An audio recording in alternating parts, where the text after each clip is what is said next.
The Hermit by Tuesday Love Sang Rampa. Read for you by BlueFriend in beautiful BC. Chapter 10. The old hermit improved visibly under the influence of hot tea, with a pat of butter and a good helping of sugar. The barley was fine ground and well roasted.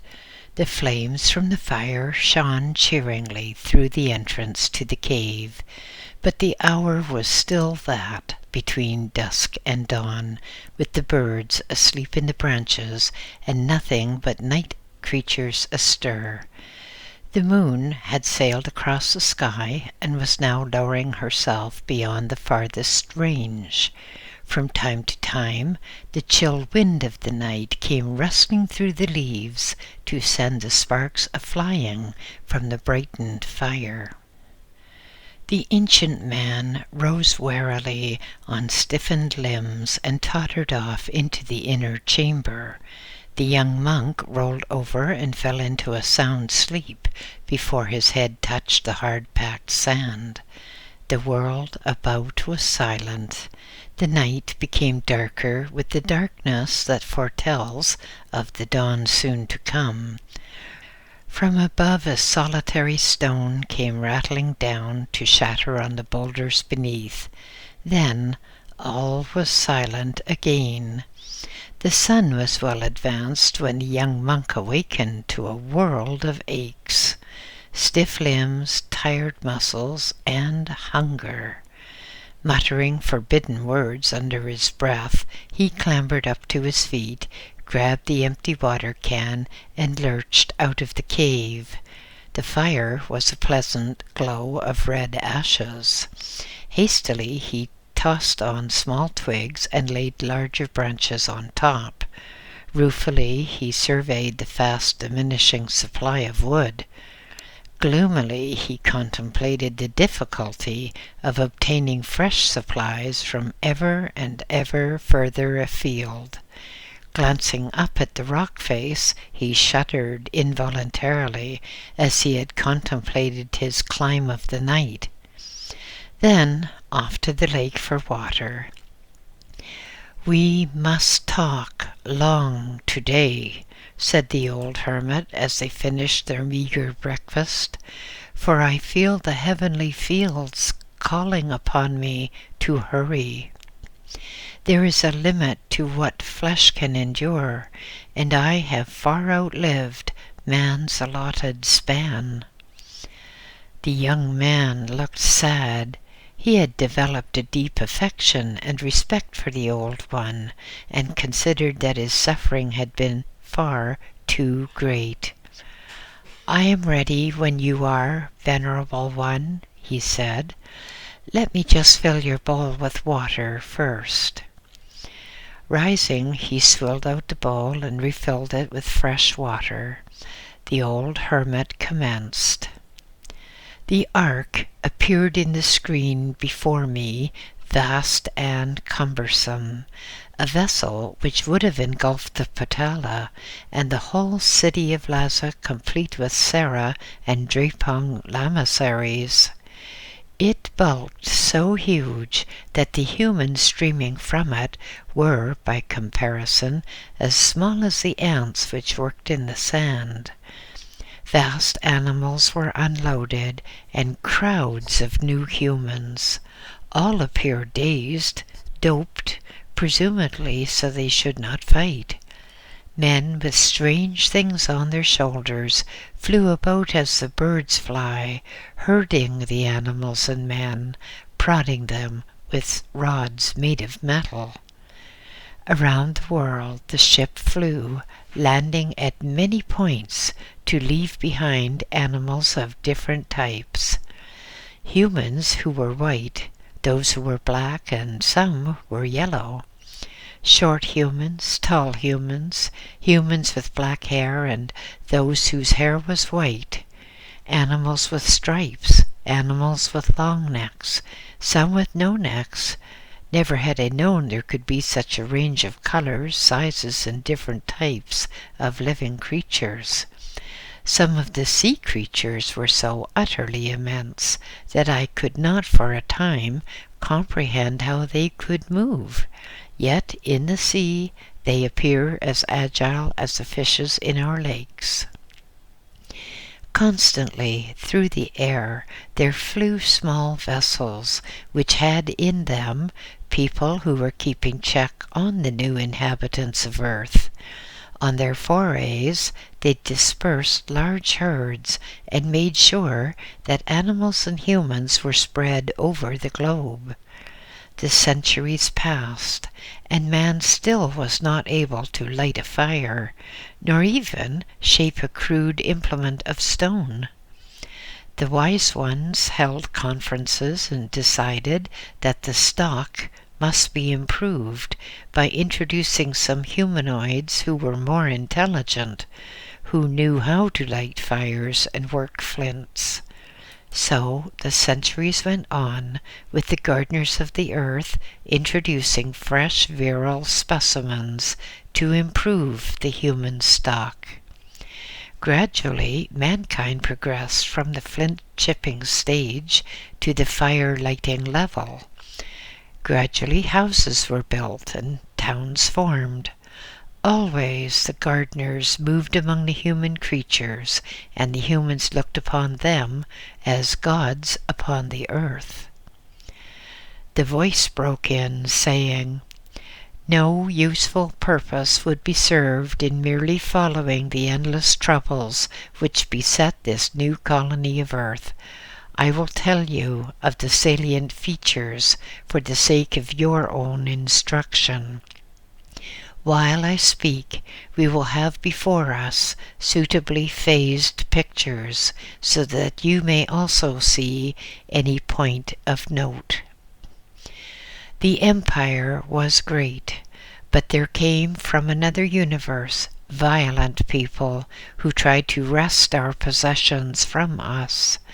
These people were humanoid, and upon their head they had horny growths projecting from the area of the temples. They also had a tail. These people were of a surprisingly warlike nature. It was their sport as well as their work. In black ships they poured into this universe and laid waste to worlds which we had so recently seeded. In space, cataclysmic battles took place. Worlds were laid desolate.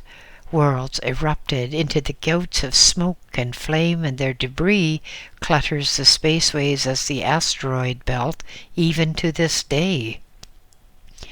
Previously fertile worlds had their atmosphere blasted away, and all that lived there perished. A world struck another world a glancing blow, and threw it against the earth.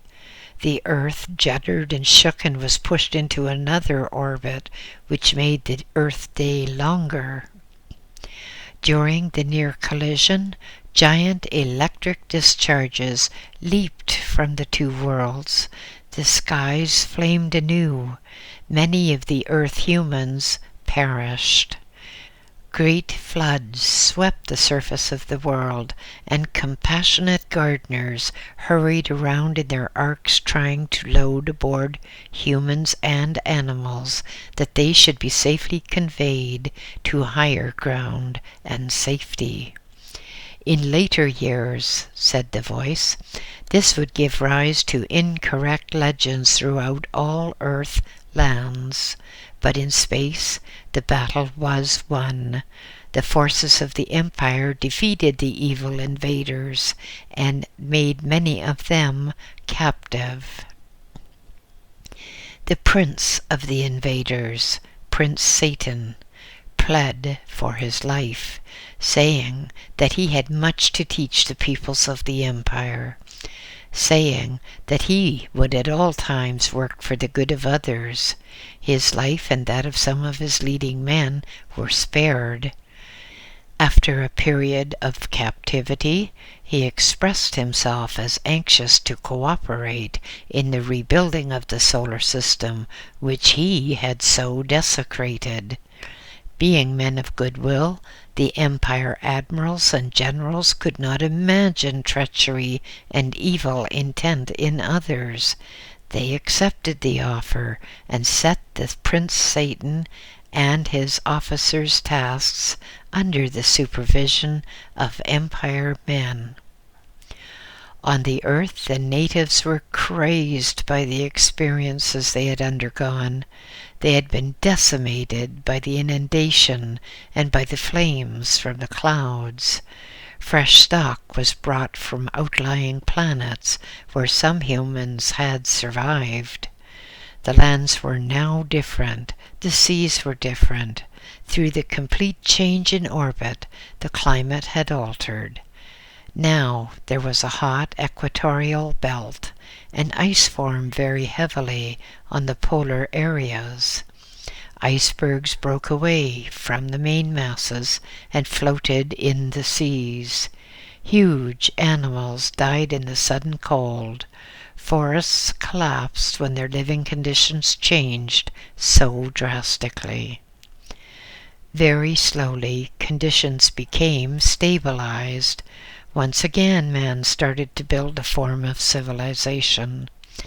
But man was now excessively warlike and persecuted all those who were weaker. Routinely, the gardeners introduced fresh specimens that the basic stock should be improved. The evolution of man progressed, and a better type of creature slowly emerged. But the gardeners were not satisfied. It was decided that more gardeners should live upon the earth, gardeners and their families. For convenience, mountaintops or high places were used as bases. Over an eastern land, the man and woman descended in their spaceship and made their base on a pleasant mountain rise. Izanagi and Izanami became the protectors and founders of the Japanese race. The voice sounded both rueful and cross at the same time. Once again, false legends were woven, because these two, Izanagi and Izanami, appeared from the direction of the sun. The natives believed they were the sun god and goddess come to live among them. On the screen before me, I saw the blood-red sun shining full in the sky. As from it there descended a shining vessel, colored red by the reflected rays of the setting sun. The ship descended further, hovered, and then lazily circled around. At last, as red rays from the evening sun were reflected on the snow-covered mountain top, the ship descended on a level slope high on the mountain's side. The last beams of sunlight lit up the man and woman who descended from the ship to look about them, and then to re-enter. The yellow-skinned natives, lying prostrate before the ship, overawed by the glory of the sight, waited in respectful silence, then melted away in the darkness of the night. The picture changed, and I saw another mountain in a far-off land. Where, I knew not, but that information was soon to be given to me. From the sky there came spaceships which circled about and then slowly descended in a regular formation until they too occupied a mountain slope. "The gods of Olympus," said the voice in a sarcastic tone. "The so-called gods who brought much trial and tribulation to this young world. These people, with the former Prince Satan among them, came to settle upon the earth, but the center of the empire was far away. Laziness and the promptings of Satan led astray these young men and women who had been given this earth assignment that they could gain experience. Zeus, Apollo, Theseus, Aphrodite, the daughters of Cadmus, and many others formed these crews. The messenger Mercury sped from ship to ship throughout the world, carrying messages and scandals. Men became overwhelmed with desire for the wives of others. Women set themselves to trap men they desired. Across the skies of the world there were mad chases in speeding craft, as woman chased man or husband chased eloping wives.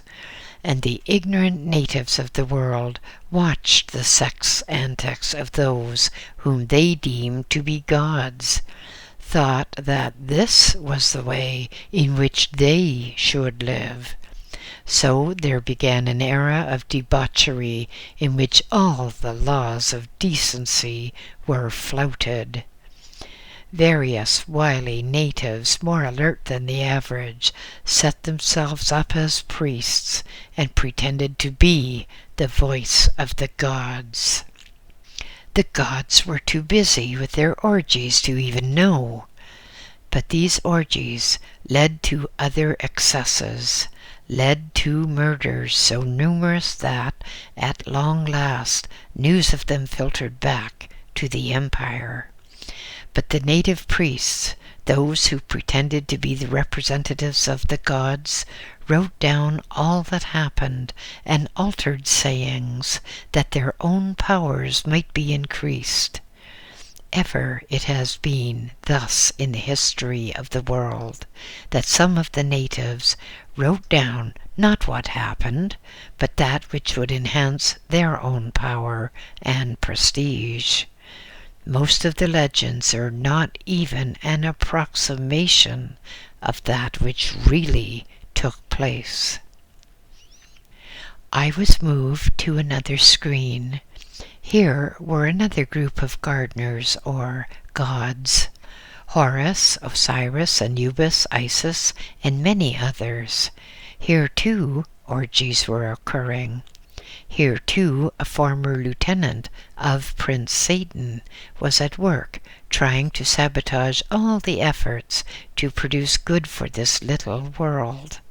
Here too were the inevitable priests writing their endless and inaccurate legends. Some there were who had wormed their way into the confidence of the gods and had so obtained knowledge normally forbidden to the natives for their own good. These natives formed a secret society designed to steal more forbidden information and to usurp the power of the gardeners. But the voice continued to speak.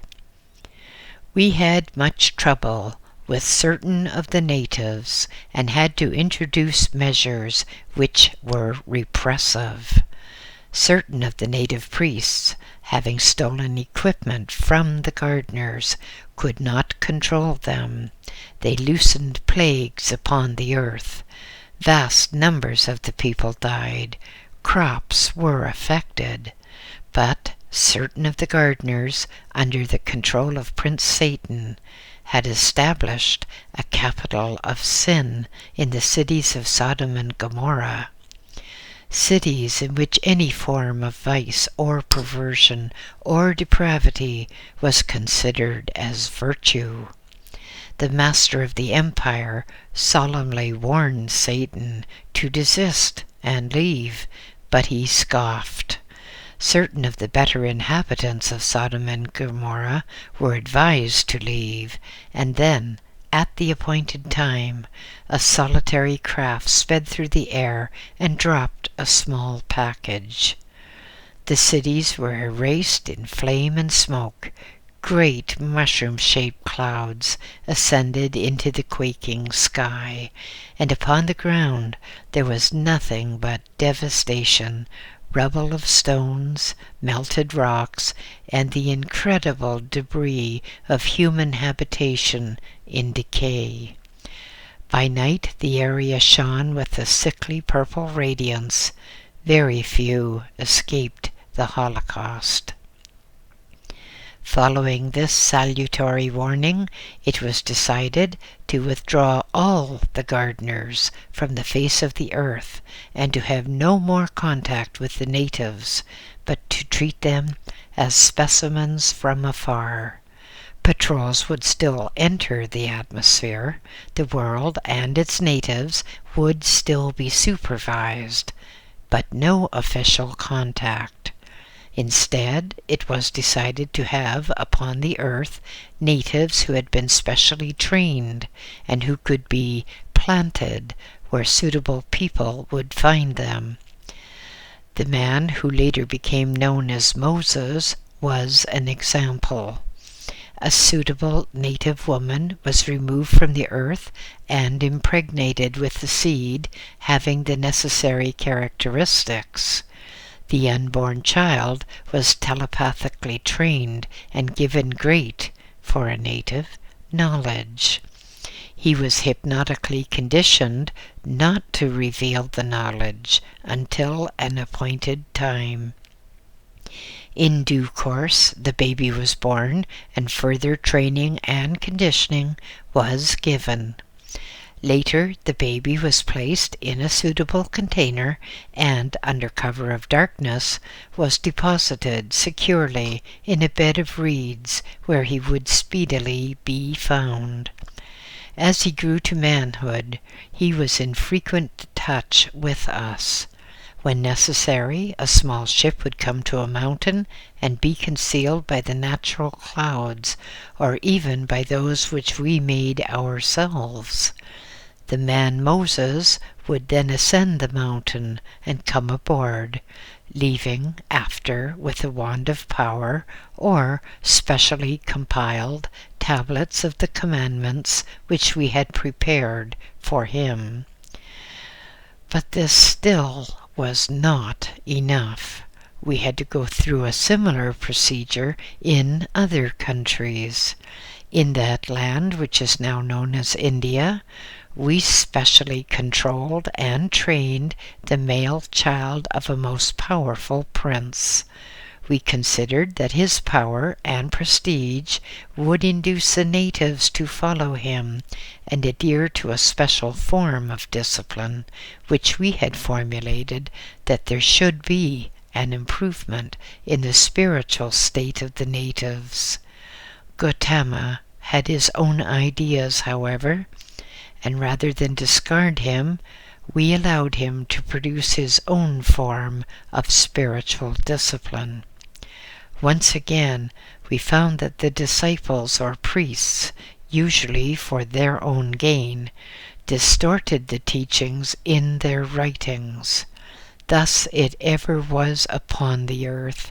A coterie of men, self-styled priests, would edit or rewrite scriptures that their own powers and wealth should be enhanced. There were others who founded new branches of religion, such as Mohammed, Confucius. The names are too many to mention, but each of these men was under our control or trained by us with the basic intention that a world belief should be established. The leaders of that religion would then lead their followers into good ways of life. We intended that each human should behave to others as he himself would wish others to behave towards him. We tried to establish a state of universal harmony such as existed in our own empire, but this new humanity was not yet sufficiently advanced to put aside self and to work for the good of others. The wise ones were very dissatisfied with progress. As a result of their cerebration, a new scheme was propounded. One of the wise ones had remarked that all those sent to earth so far had been introduced to the wealthier type of family. As he correctly stated, many of the lower classes would reject automatically the words of such a higher class person. Thus it was that the search was made, first using the Akashic record for a suitable woman to bear a son. A suitable woman from a suitable lower class family, and in a country wherein it was considered that a new religion or doctrine might be expected to flourish. Researchers assiduously devoted themselves to the task. A fair number of possibilities were presented. 3 men and 3 women were secretly landed upon the earth in order that they could pursue their investigations so that the most suitable family should be selected. The consensus of opinion favored a young woman who was childless and married to a practitioner of the oldest trade on earth, the trade of carpenter. The wise ones reasoned that the majority of people were of this class, and they may be more willing to follow the words of one of their own. So the woman was visited by one of us, whom she took to be an angel, and told that she was to have a great honor, that she was to bear a male child who was to found a new religion. In the fullness of time the woman became pregnant, but then occurred one of those events so common in that part of the world. The woman and her husband had to flee their home because of the persecution of a local king. They made their way slowly to a Middle Eastern city, and there the woman found that her time was full upon her. There was no place to go except in a stable of a hostelry. There the baby was born. We had followed the flight, prepared to take all necessary action. 3 members of the crew of the vigilant vessel descended to the surface of the earth and made their way to the stable. To their dismay, they learned that the ship had been seen and was being described as a star in the east. The baby grew into boyhood, and through the special indoctrination he constantly received by telepathy, he showed great promise. As a youth, he would dispute with his elders, and, regrettably, he antagonized the local priesthood. In early manhood, he withdrew from those he knew, and traveled to many other lands in the Middle and Far East. We directed him to travel to Tibet, and he crossed the mountain range and sojourned for a time in the Cathedral of Lhasa, where even now the prints of his hands are preserved.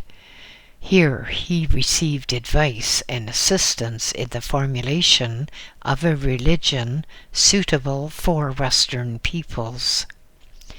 During his stay in Lhasa, he underwent special treatment in which the astral body of the earth human was freed and taken away to another existence. In its place was inserted the astral body of one of our choosing. This was a person with very great experience in spiritual matters. Far greater experience than could be obtained under any earth conditions. This system of transmigration is one we frequently employ when dealing with backward races. At last everything was ready, and he made the long journey back to his homeland. Arrived there, he was successful in recruiting certain acquaintances who would assist with the dissemination of the new religion. Unfortunately, the first occupant of the body had antagonized the priests.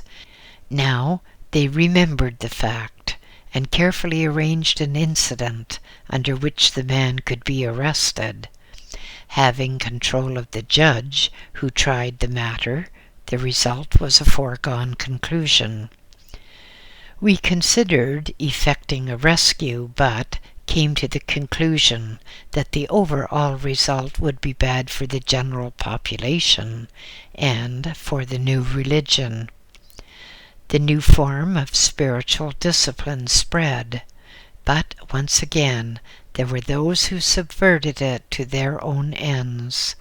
About 60 years after its inception, a large convention was held in the Middle East city of Constantinople.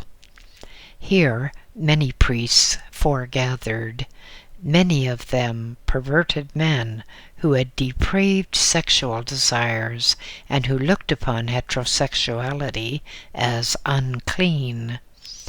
Under their majority vote, the real teachings were altered and made women appear unclean. They now taught quite erroneously that all children are born in sin. They decided to publish a book about the events of 60 years before. Writers were hired to compile books on the same lines, using as far as possible the tales and the legends which had been passed down, with all their inaccuracies, from person to person. For year after year, various committees sat to edit, delete, and alter passages which did not please them. Eventually, a book was written which did not teach the real belief, but which was, in effect, advertising material to enhance the power of the priesthood. Throughout the centuries which followed, the priests, who should have been assisting the development of mankind, actively hindered it. False legends have been propagated, facts have been distorted. Unless the people of the earth, and particularly the evil priests, changed their ways, we, the people of the empire, will have to take over the earth world. Meantime, except in such extreme cases as this, we have orders not to converse with man, and to make no overtures to any government on earth. The voice ceased to speak. I floated numbly before those ever-changing screens, watching the pictures as they brought to my vision all that had happened in those days of long ago. I saw, too, much of the probable future, for the future can be accurately predicted for a world or even for a country. I saw my own dear land being invaded by the hated Chinese. I saw the rise and fall of an evil political regime which seemed to have a name like communism, but this meant nothing to me. At last I felt extreme exhaustion. I felt that even my astral body was wilting under the strain which had been placed upon it. The screens, hitherto so full of living color, turned gray. My vision blurred, and I fell into a state of unconsciousness. A horrid rocking motion awakened me from my sleep, or from the state of unconsciousness. I opened my eyes, but I had no eyes.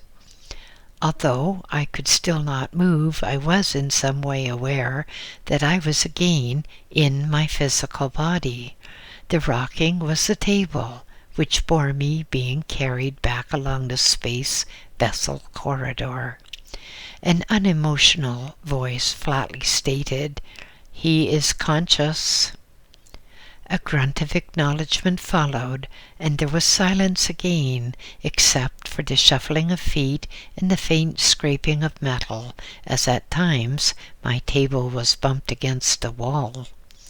I lay alone in that metal room. The men had deposited my table and silently withdrawn. I lay pondering the marvels that had befallen me, yet feeling a little resentful. The constant tirade about priests. I was a priest, and they were glad enough to make use of my unwilling services. As I rested broodingly, I heard the metal panel slide aside. A man entered and slid shut the door behind him. "Well, monk," exclaimed the voice of the doctor, "you have done well. We are very proud of you. While you lay unconscious, we examined again your brain, and our instruments tell us that you have all the knowledge locked inside your brain cells. You have taught our young men and women much. Soon you will be released. Does that make you happy?"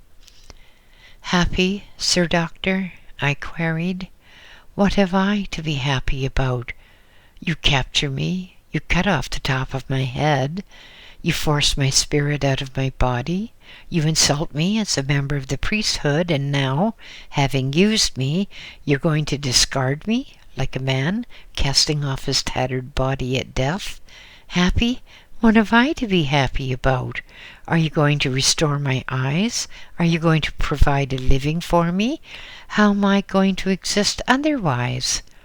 I almost snarled the latter. "One of the main troubles of the world, monk," mused the doctor, "is that most of your people are negative. No one could say that you are negative. You positively say what you mean. If you people would always think positively, there would be no trouble with the world, for the negative condition comes naturally to people here, although it actually takes more effort to be negative." "But, Sir Doctor," I exclaimed, "I asked what you were going to do for me. How shall I live? What shall I do?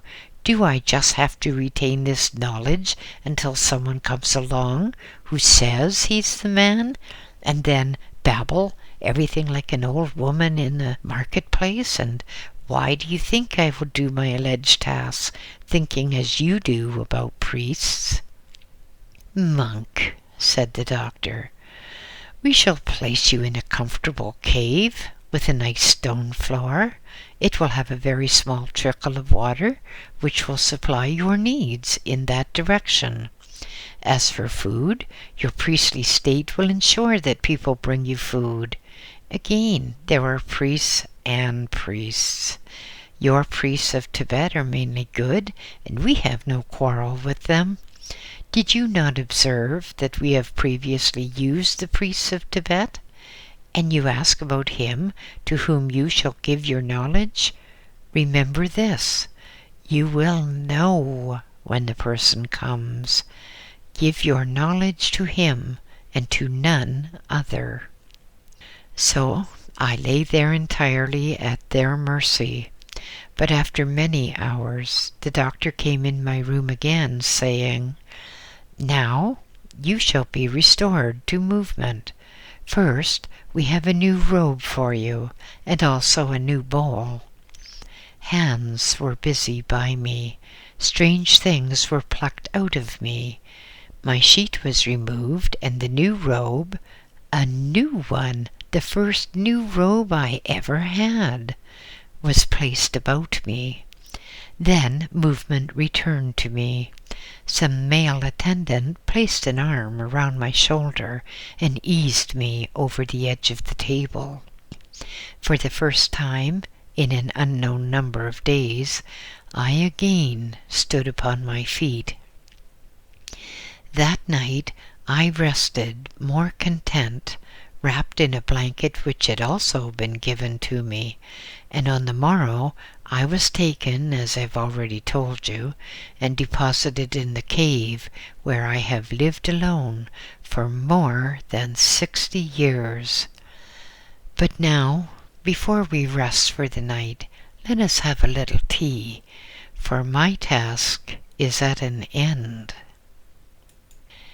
End of Chapter 10. Chapter 11.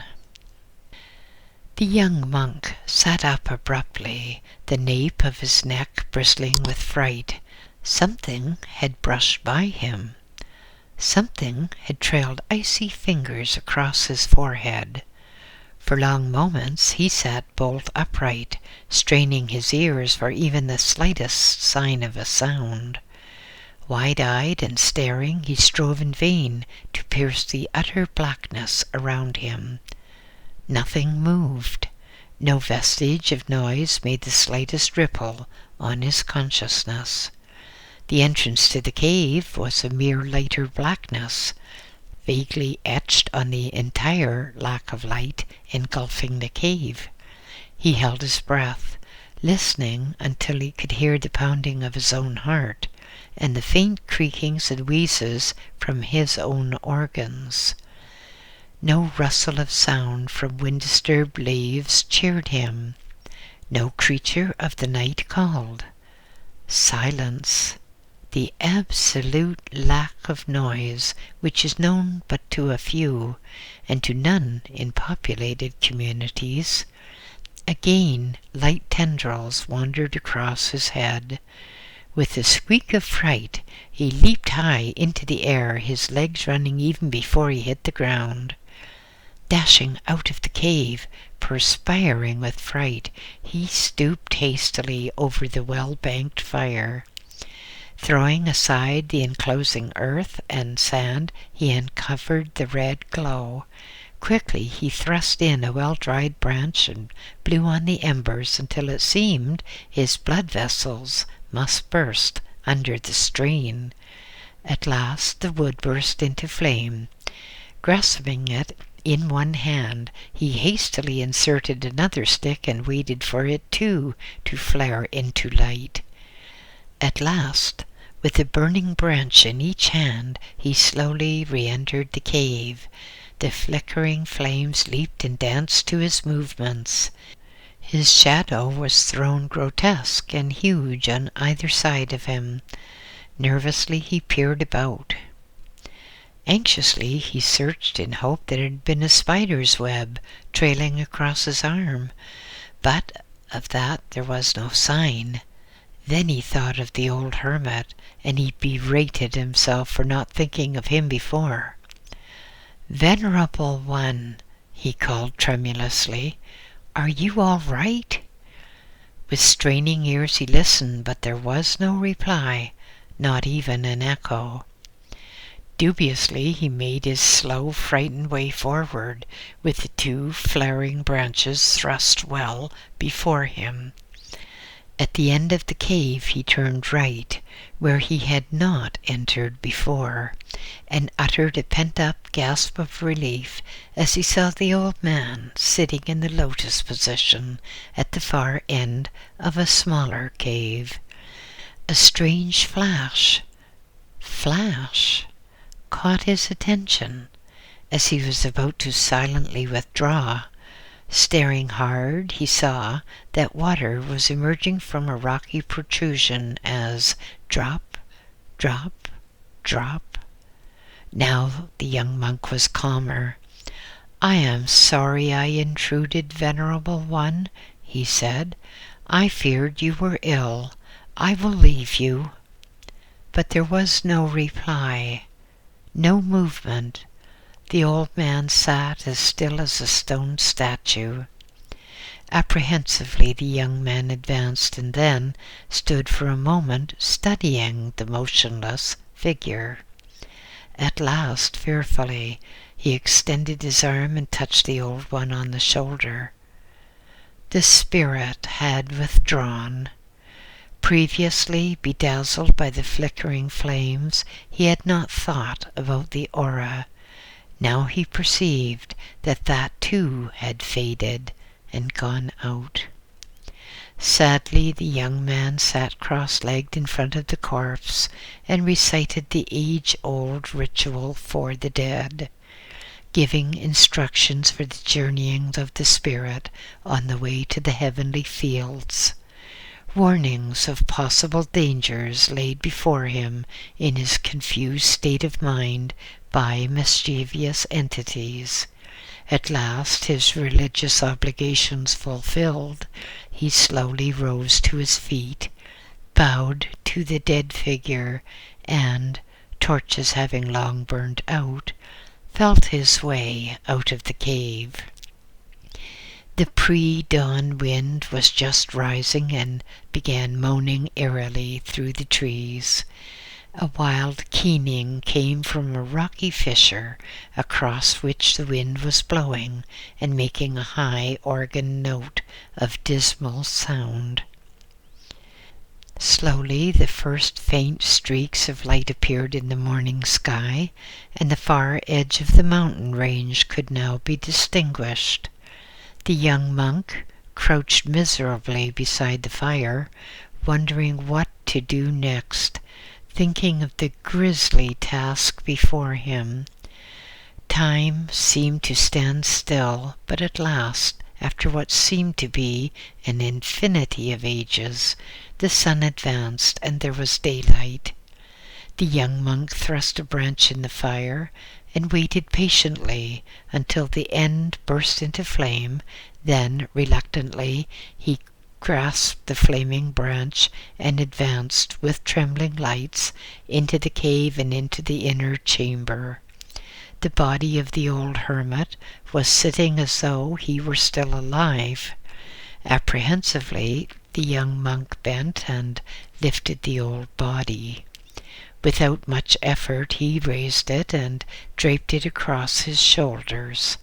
Staggering a little, he made his way out of the cave and along the side of the mountain where the big flat stone was waiting. The vultures were waiting too.